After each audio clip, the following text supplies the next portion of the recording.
Good morning po sa ating lahat. Today, magluto po tayo ng paborito nating chicken inasal. First, let's prepare the marinade.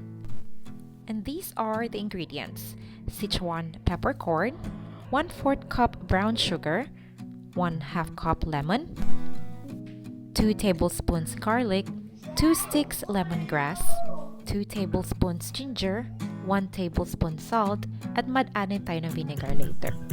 I-grind lang natin ang peppercorn. Nagamit ako ng food processor para madali lang. Mura lang to and we have this for a year now. It's super handy and makes cooking faster. Halo lang natin lahat ng sangkap.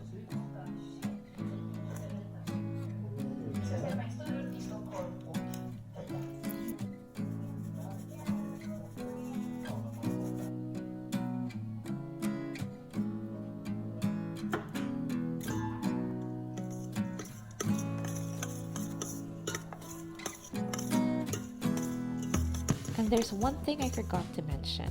We need 2 tablespoons vinegar. Now, vinegar can actually add flavor and moisture sa chicken natin. At the same time, mag-soft and tenderize din ang meat.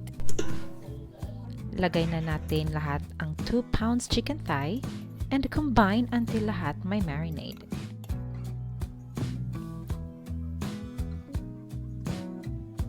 Then, let's put the cover and marinate it for 1 to 3 hours.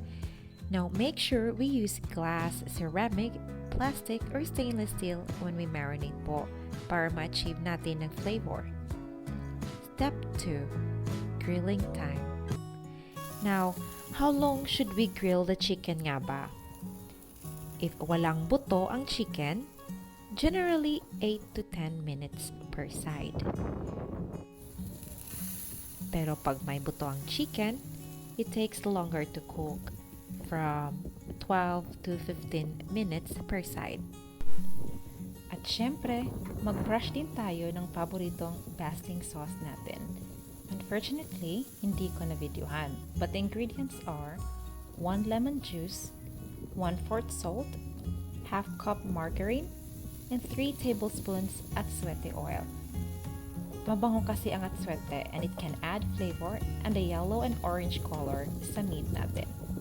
It's the same oil that we see together with the bottles of soy sauce and vinegar that are served on the tables of an inasal restaurant.